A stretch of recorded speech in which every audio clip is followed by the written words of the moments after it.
Hi, my name is Jen Morgan from Radically Distinct. And last week I did a post about how a crisis and a challenging time is a critical moment for businesses to be marketing. Brands that don't, they kind of, batten down the hatches and stop spending money and stop being present, they lose relevance and status and therefore market share. And brands that do get out there at that time, brands that take action, they take the lead by building social equity in the market in a way that reduces price sensitivity in the negotiating table and is therefore the main driver in the long-term growth in profitable companies. We also talked about how the number one thing that you can do today or any day that is going to add value to other people's lives and your business at the same time, and that is brand building.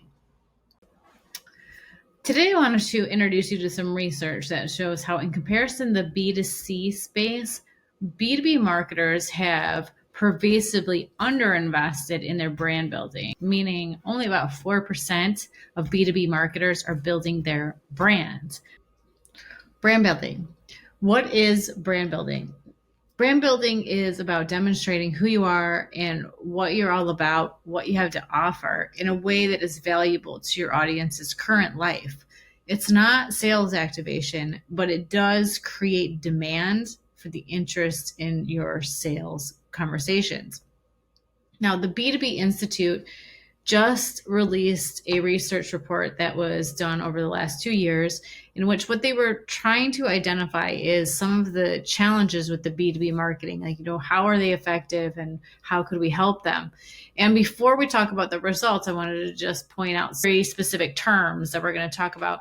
The one on the right is the brand building. Brand building is about how we build preference in one brand over another brand. This is how over time you can reduce the sensitivity on price. You don't have to compete on price anymore. You can actually charge more than your competitors because there's value in your brand. And then there's sales activation. Sales activation is about converting that preference into money. And there's an actual process about that, which is a very direct response kind of thing. And what they found in their research is that over here, what we're seeing here is the B2C versus the B2B. And this B2C is an average of these four categories over here. And this B2B is the category that we're comparing it to, because B2C is a lot more evolved from the perspective of advertising and back-end sales conversion. So this is why that's why they went about doing their research that way. What they found is that about B2B companies should be spending about 50-50 when it comes to brand and activation in terms of how do you divide up your budget. However, only 4% of companies are really doing that in the B2B space. And what does that mean? It means that most B2B companies are pervasively underinvesting in their brand building, instead focusing only on the sales activation, trackable metrics that we can do in marketing technology. And that is a huge mistake. Let me give you an example about what is the right way to do it, I guess. And then we can talk about what the impact of this pervasive underinvestment actually means. So first of all, this is a campaign. This is the Colin Kaepernick Nike campaign that came out in 2019 that was very controversial. And what this campaign was it was a campaign that created a voice for the people who buy Nike shoes about things that matter to the majority of them.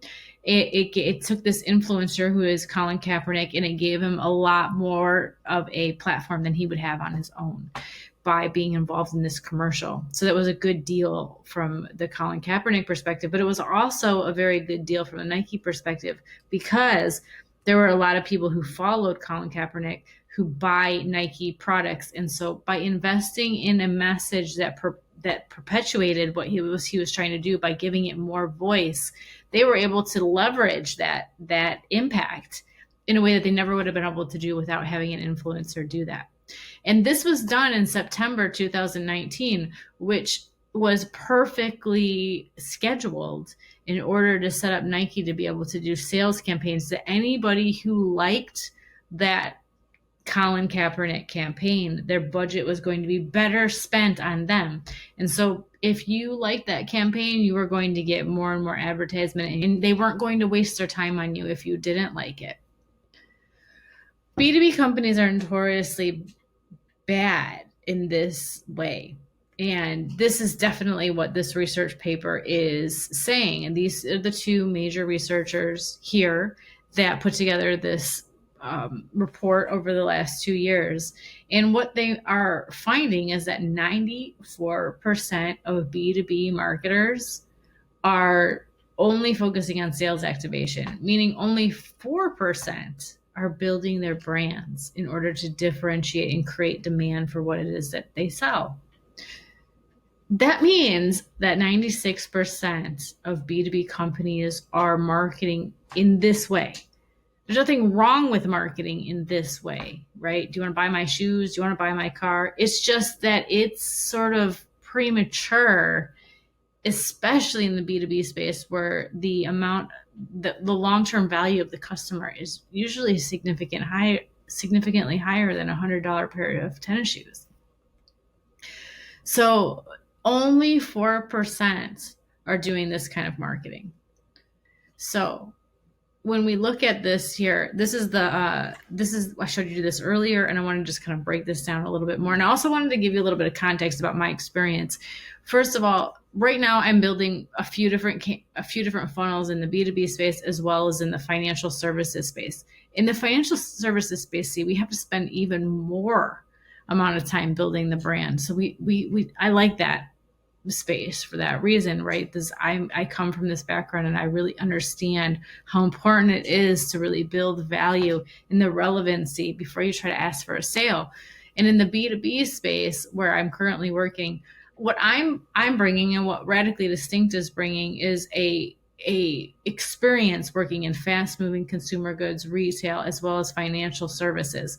So, this is the smallest amount of brand building required, and yet it is so vastly underdone that doing a little bit more is going to grossly outperform your competitors.